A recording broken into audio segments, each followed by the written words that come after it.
very sort of subtle little change. I mean, we're not talking masses, but it's your club head speed. So the left-hand one, as we sort of came through, good backswing, top of the backswing, good position. Left hip sort of slides, just sort of gets a bit stuck. And it's mainly really from here now where the hip sort of stop and it sort of slides quite a bit that way. The belt buckle's not really sort of rotating that much at this point, okay, compared to, again, same good backswing. I think in more your right hip overtaking. Now as we come through here, there you go, it's gone, you see. See how that right hip now is sort of chasing afterwards and gone, and that's gone a lot further round there compared to that one where the club sort of stops here. Now it's minimal, but that right hip for me has gone further round there. That right shoulder's gone further. Your hands are finishing what seems to be a bit more natural to me around your shoulders there. And the right foot, that weight now is up on that left heel. So you've got to feel, I think, from the top of the backswing, try and almost replace your left hip here with your, try and replace where your left hip is with your right hip sort of chasing after it to try and catch it up. It's definitely got to be a little bit of bump, as we said, but not just bump and stop. That right hip now has got to keep chasing after it. The more that right hip can release after it, the more the arms now have got room to swing across your chest. They're not going to be stuck and trapped. If the hip stays back here too much, the arms got to try and go across your chest. And then you either then pull them across your chest, and you might get a reasonable shot, but it'll feel a bit strange.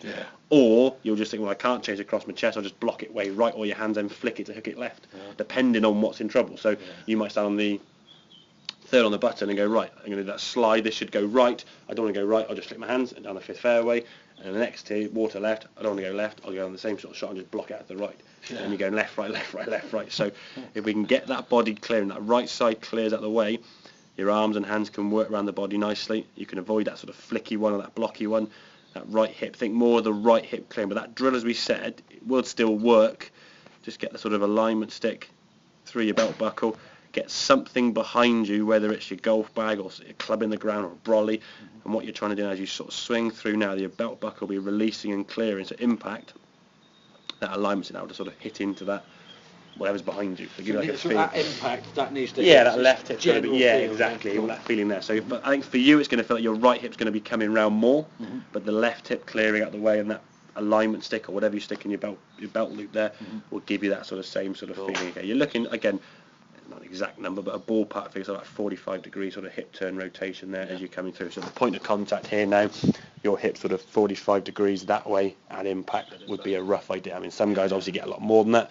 Some guys get a bit less. You sometimes get you get sliding and then sort of stop and then sort of come, and that's why this foot then sort of stays back, and it doesn't feel right. This position doesn't feel right compared to when that knee comes together. If that right hip stays back and this left hip's going out of the way, but you're pulling your groin apart, so it's going to feel a bit strange. So, make sense? Yeah, makes sense. Good man.